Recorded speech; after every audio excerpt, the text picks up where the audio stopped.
Hello, cubs, and welcome back to my cozy den. We are, of course, still here in the retching netch as we continue with our reading of the real Barenziah, the unabridged version. So grab yourself a drink from the bar and pull up a bench by the fire, as it is time for volume 3. Barenziah grew like a weed transplanted to a skiring garden. A ward of Count Sven and his wife, Lady Inga. Outwardly, she thrived, but there was a cold and empty place within. I've raised her as my own daughter. Lady Inga was wont to sigh when she sat gossiping with neighbouring ladies come to visit. But she's a dark elf. What can you expect? Barenziah was not meant to overhear these words. At least, she thought she was not. Her hearing was far keener than that of her Nord hosts. Other, less desirable dark elf traits included pilfering, lying, and a little magic. Just a small fire spell and a little levitation. And, as she grew older, a keen interest in boys and men who could provide very pleasant sensations, and, to her astonishment, gifts as well. Inga disapproved of this activity for reasons incomprehensible to Barenziah, so she was careful to keep it as secret as possible. She's wonderful with the children, Inga added, meaning her 5 sons, all younger than Barenziah. She'd never see them come to harm.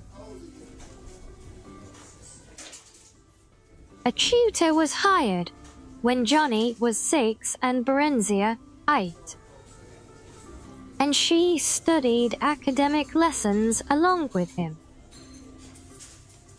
She would have liked arms training as well, but the very idea of a girl training to arms scandalized Inga and Sven. Barenziah was given a bow and allowed to practice target shooting with the boys. She watched them at arms practice when she could, practiced with them when no grown folk were about, and knew she was as good or better than they. "She's very proud, isn't she?" the neighbour ladies would whisper, and Barenziah, pretending not to hear, would nod in agreement. She could not help but feel superior to the Count and Countess. There was something about them that encouraged this disdain in her. She grew to learn that Sven and Inga were distant cousins of the last rulers of Darkmoon. And then she began to understand. They were poseurs, imposters, not rulers at all. At least, they were not raised to rule. This thought made her strangely furious at them. A good, clean hatred detached from resentment. Barenziah came to see them as disgusting and corrupted insects who could be despised, but never feared. Once a month, a courier came from the Emperor. bringing a small bag of gold for Inga and Sven, and a large bag of dried mushrooms from Morrowind for Barenziah's consumption. She was always made presentable. As presentable as a skinny dark elf girl could be made to look in Inga's eyes, and summoned into the courier's presence for a brief interview. The same courier seldom came twice, but all looked her over, rather as a farmer looks over a pig he's readying for market. In the spring of her 16th year, Barenziah thought the courier looked as if she were at last ready for market. Upon reflection, Barenziah decided that she did not wish to be marketed. The stable boy, Straw, a big blonde boy, clumsy, gentle, affectionate and rather simple, had been urging her to run off with him for some weeks. Barenziah stole the bag of gold the courier had left, took the mushrooms from the storeroom, dressed herself as a boy in some of 12-year-old Timmy's casual clothing, and one fine spring night, they took the two best horses and rode hard through the night toward Whiterun, the nearest city of any size, which was where Straw wanted to go. But Morrowind also lay east, and it drew Barenziah as a lodestone does iron. In the morning, they abandoned the horses at Barenziah's insistence. She knew they would be missed and tracked, and she hoped to throw pursuers off the trail. They continued afoot until late afternoon, keeping to side roads, then slept for several hours in an abandoned hut. They went on at dusk and came to Whiterun city gates just before dawn. Barenziah had prepared a pass for Straw, stating an errand to the temple in the city for a local village lord. She herself sneaked over the wall with the help of her levitation spell. She had reasoned that by now the gate guards would have been alerted to look for a young dark elf and a Nord boy travelling together. But country boys like Straw were common enough. Alone and with papers, he would be unlikely to draw their attention. Her plan went smoothly. She met Straw at the temple, which was not far from the gate. She had been to Whiterun on a few previous occasions. Straw, however, had never been more than a few miles from Sven's estate, his birthplace.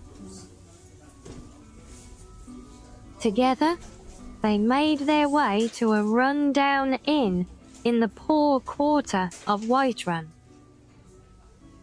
Gloved, cloaked and hooded against the chill of the morning, her dark skin and red eyes were not apparent, and no one paid any attention to them. They entered the inn separately. Sven paid the host for a single room, and a large meal and a jug of ale, and Barenziah sneaked in a few minutes later. They ate and drank together gleefully, celebrating their escape, made love vigorously on the narrow bed, then fell into an exhausted sleep. They stayed a week in Whiterun. Straw earned a bit of money running errands, and Barenziah robbed a few houses at night. Barenziah continued to dress as a boy. She cut her hair short and dyed her flame-red tresses jet black as further disguise, and kept out of sight as much as possible, for there were few dark elves in Whiterun. Then Straw got them places, as guards for a merchant caravan that was travelling east. The sergeant looked her over dubiously.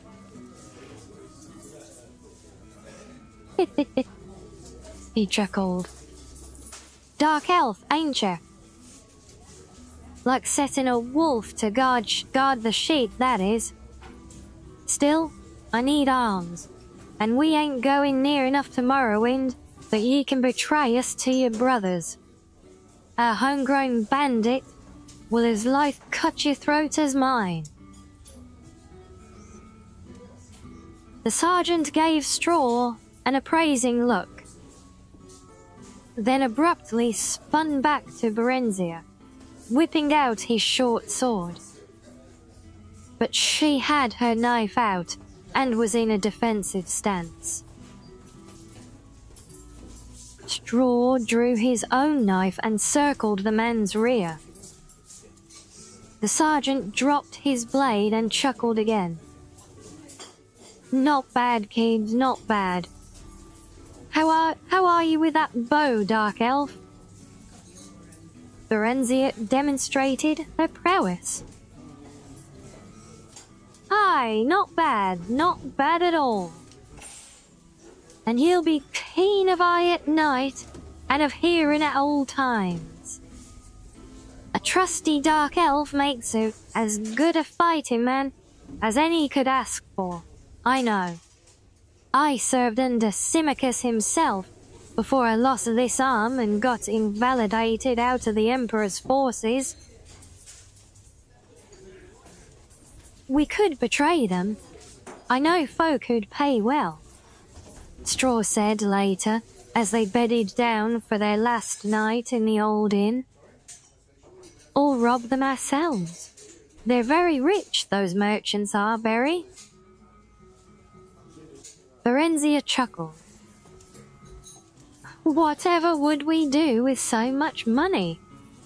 And we need their protection for travelling quite as much as they need ours.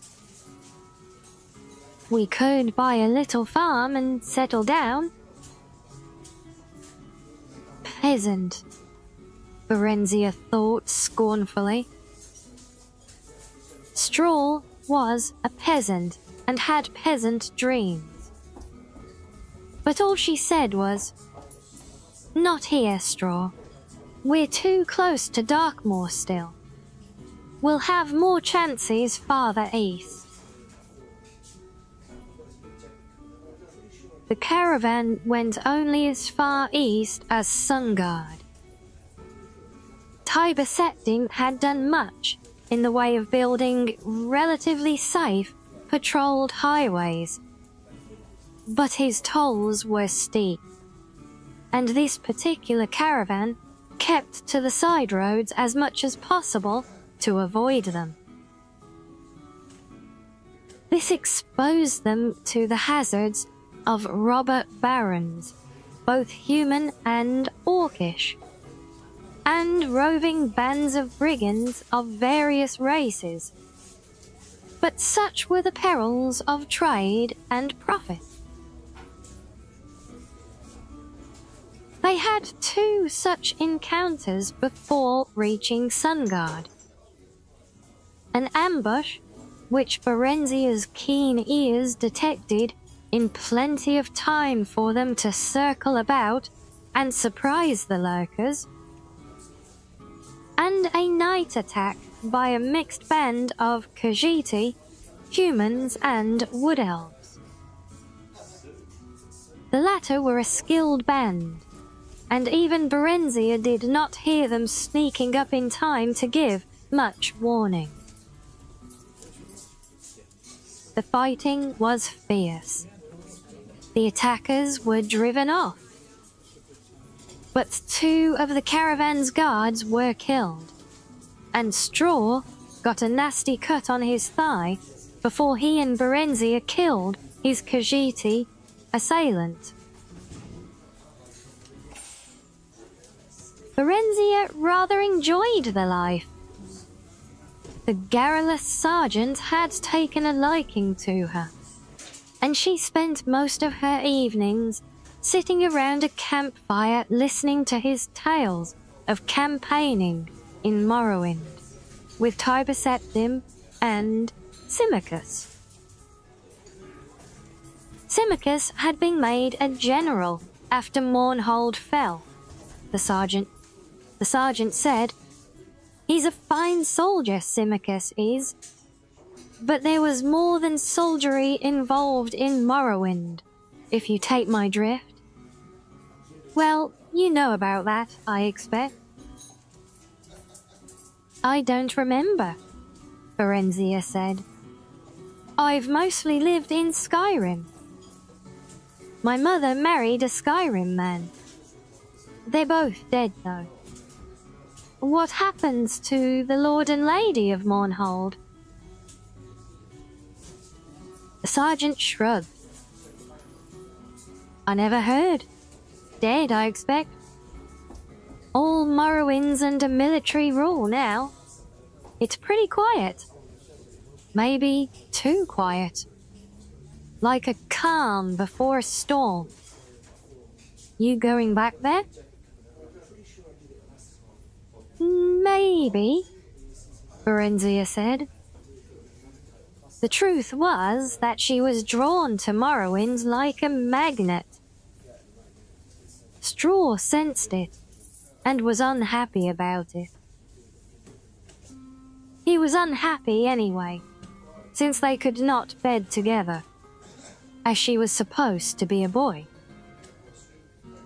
Barenziah rather missed it too, but not as much as Straw did, seemingly. The sergeant wanted them to sign on for the return trip, but gave them a bonus when they parted and letters of recommendation. Straw wanted to settle permanently near Sungard, but Barenziah insisted on continuing to travel east.